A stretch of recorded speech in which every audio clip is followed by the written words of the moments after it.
And good evening. This is CTV News for Friday, June 10th. I'm Karen Adams. And I'm Patricia Vallone. Glad to have you with us tonight. Well, the deaths of 3 Maryland teens killed in a car crash this week in Montgomery County are serving as a grim reminder that the deadliest days for young drivers and their passengers occur during the summer months. The Lionel Driver Training Program in Lanham is one of many schools in the county that teach people, young and old, how to safely handle the roads. Lionel helps with driver's ed programs in the public school system and the Prince George's Community College. Owner Linwood Nelson says teen drivers tend to be more easily distracted when behind the wheel. In addition, he says they can sometimes drive as if they're invincible. We've seen some very bad accidents in the county. We have young people driving the muscle cars, the sports cars, the Mustang 5.0s, the Chargers, things of that nature. Street driving, street racing. It could be a challenge for law enforcement to police that kind of activity.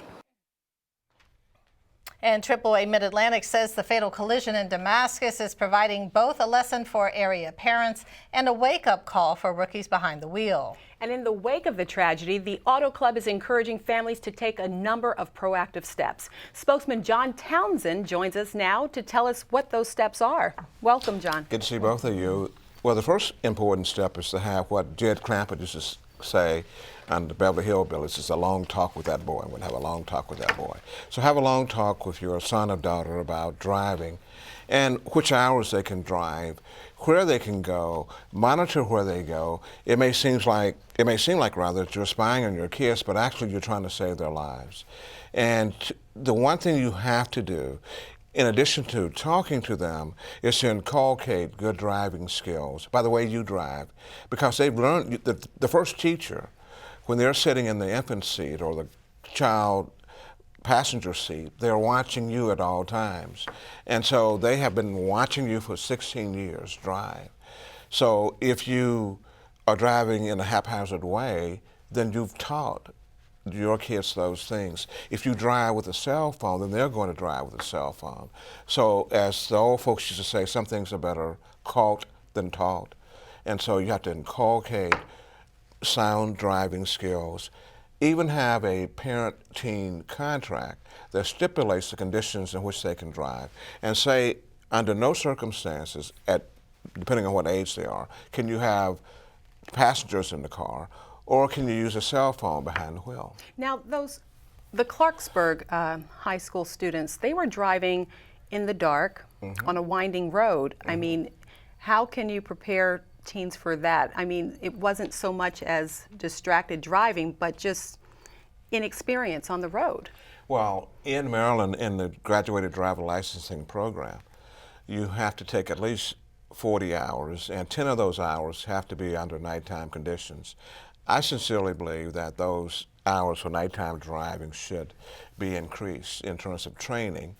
And I'm hoping and optimistic that you bring back driver's education in public schools in the state of Maryland. You know, they were jettisoned, they were tossed out for budget reasons and because some studies showed they really didn't teach kids how to drive safely.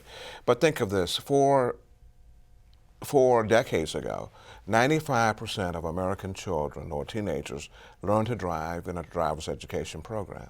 And now no one takes it in the state of Maryland or in the District of Columbia. So they're depending on these very expensive driving courses that their parents have to pay for.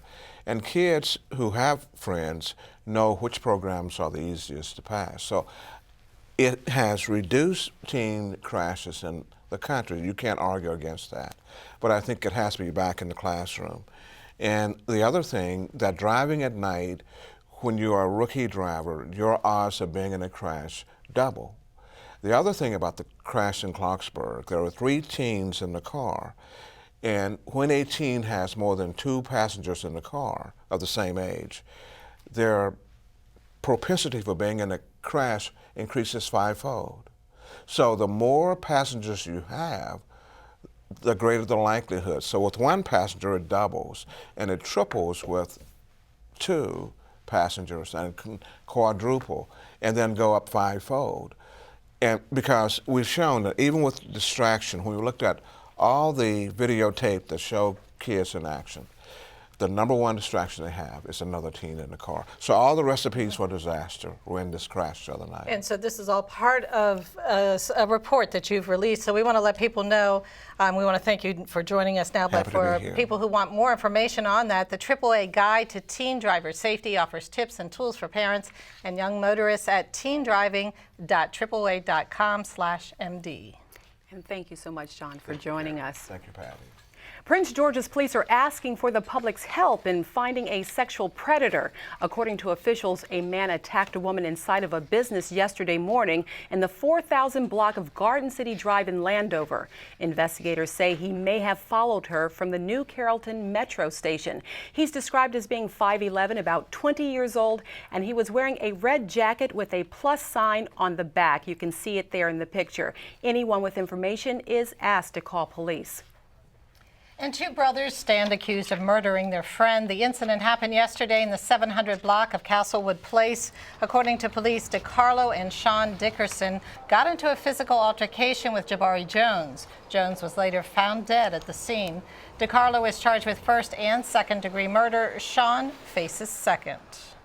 And you are watching CTV News. I'm Patricia Vallone. And I'm Karen Adams.